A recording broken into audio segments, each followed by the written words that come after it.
December 8th, 2022. The afternoon rush is underway at the Shell gas station on New Hampshire Avenue in Silver Spring, Maryland. At around 3 p.m., a man walks into the dash-in convenience store attached to the station. He picks up a bottle of iced tea, strolls to the counter, and almost immediately gets into an argument with the clerk behind the register, a 61-year-old man named Warden. The argument escalates into a physical altercation. The man begins throwing bottles of energy drinks at Warden, who decides to grab a metal pole from behind the counter to defend himself. However, what began as an argument would end in tragedy. By the end of it, Warden would be shot dead, and within hours, Montgomery County Police would identify the shooter as Torrey Damien Moore. However, the story doesn't end there, and what police uncovered when they searched Moore's apartment would leave the community in a state of horror. Torrey Damien Moore was born in 1991 in the Silver Spring area of Montgomery County, Maryland, and would spend much of his life in that region. Not a great deal is known publicly about his upbringing or his early years. Throughout eventual legal proceedings, his defense attorneys would reveal that Moore had struggled with mental illness, arguing that he suffered from schizophrenia. Prior to December 2022, Moore had been living in Silver Spring in an apartment at the Enclave Apartments complex on Oakleaf Drive in the White Oak area. At some point during his time there, he would enter into a relationship with 26-year-old Denise Middleton. The two began living together at some point as well, and by the fall of 2022, Denise was 8.5 months pregnant. She had already decided on naming her son Ezekiel. Denise was known to be a kind, loving, and funny person. She loved fashion and would compliment just about anyone she met. People who knew her said that even if she'd been in a disagreement with someone, Denise was the type of person to go out of her way to make things right. In terms of Torrey Moore, however, he had a documented history of domestic violence, and in fact, Middleton had at some point left Moore to go to New York. She had been trying to get away from Moore, and that would be the last time she would speak with her family. Afterwards, it's not clear what made Middleton return to Maryland, and it's not clear why she returned to Moore, but on the evening of October 2nd, 2022, something would go terribly wrong. Surveillance cameras at the Enclave Apartments captured Moore and Middleton entering the building's lobby together at around 7 p.m. that evening. He could be seen stopping another person who attempted to enter the elevator with them. Inside the elevator car, also captured on camera, Middleton moved to a far corner away from Moore. She appeared to be wiping tears from her face.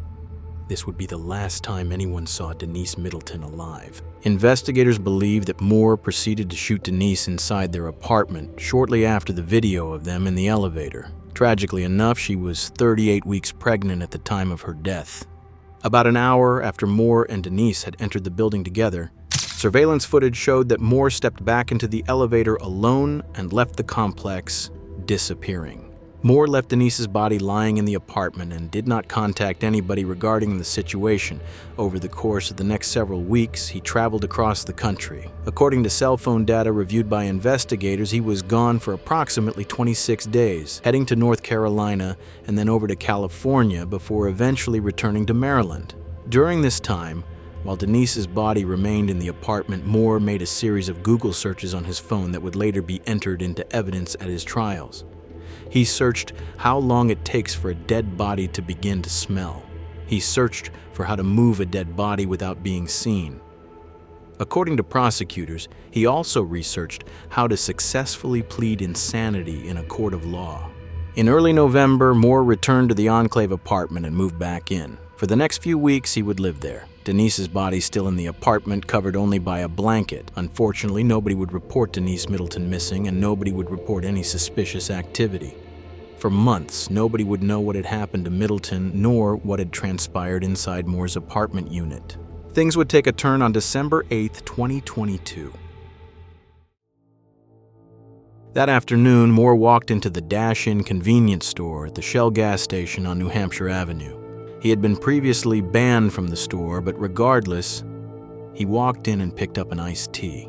He approached the counter where 61-year-old Warden was working. For one reason or another, an argument would spark between Warden and Moore. Moore began to throw items from the front counter, and Wondimu picked up a metal pole and attempted to defend himself. However, in a shocking turn of events, Moore would draw a handgun and open fire. Wondimu fell behind the counter, and Moore leaned over, firing 2 more times. Moore would then take the iced tea and leave, walking out the store and crossing the street to his apartment building. Officers would respond to the scene and found Wondimu had tragically passed away. Within hours, police were able to identify Moore as the suspect and found that he lived in the Enclave apartment complex just across the street. Early the next morning, a SWAT team was deployed to execute a no-knock search warrant at Moore's apartment. Inside, they found him sleeping on a mattress near the kitchen. However, one thing that officers could unmistakably identify was a horrible smell inside the apartment. On the floor of the bedroom, police found Denise Middleton's body in an advanced state of decomposition. She had been dead for 2 months and was found to have been shot 7 times. Police also found a firearm in the apartment which matched the same gun used to kill Wondimu. Moore had told investigators that he had been in a relationship with Denise Middleton and that she was 8 months pregnant at the time of her death. He claimed that someone else had shot her and that he had simply discovered her body. He also claimed that he had decided not to report it because he was afraid the police would blame him instead. However, evidence pointed in a different direction for investigators. Following his arrest on December 9th, Moore underwent mental evaluations, and on December 19, 2022, he was deemed incompetent to stand trial based on the results of that evaluation.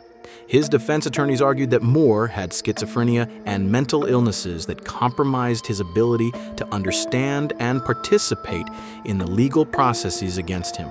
On July 26, 2023, though, the determination was reversed by the court, and Moore was found competent to stand trial. The first trial would address the murder of Wondimu, and in that case, Moore would be convicted of first-degree murder, use of a firearm in the commission of a crime of violence, and illegal possession of a regulated firearm. The second trial addressed the murders of Denise Middleton and her unborn child Ezekiel. Medical examiners had determined that the pregnancy was viable at the time of death, meaning that the baby could have survived outside the womb had he been delivered. This would be the first time in Montgomery County history that the prosecution would seek and obtain a murder conviction for the killing of an unborn child. Moore's defense continued to attempt to utilize the mental illness argument in both trials. His public defender wrote in court filings that these acts were not the product of someone with a calculating mind, but rather that of someone who struggled with mental health. The defense pointed specifically to the fact that Moore returned to the apartment and lived alongside Middleton's body as evidence that his illness had severed his connection with reality.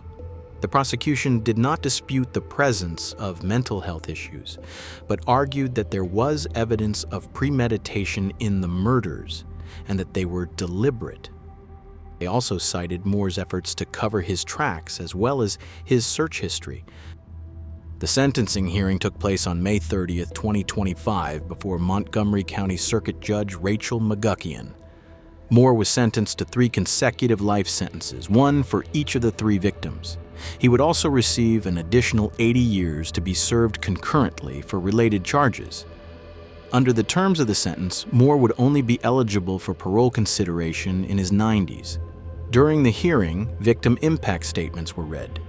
Wondimu's widow addressed the court directly, telling the judge that her husband had been her everything and that she was heartbroken by his loss. Judge McGuckian, in her remarks from the bench, noted that nobody truly understood why Moore had done what he had done, stating that the court was left to wonder and that perhaps not even Moore himself knew the answer.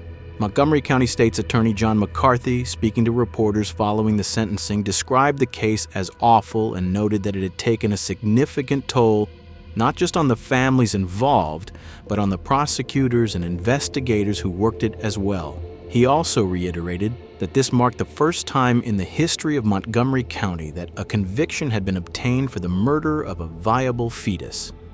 Moore's defense, for their part, released a statement saying they were disappointed in the outcome and maintained that the state had never fully explained what had transpired inside the apartment on the day Middleton was killed. Moore never provided any reason as to why he committed the murders. He remained silent throughout both trials and offered no explanation for his actions at sentencing. He currently sits in a Maryland correctional facility and under the terms of his sentence to almost certainly remain behind bars for the rest of his life.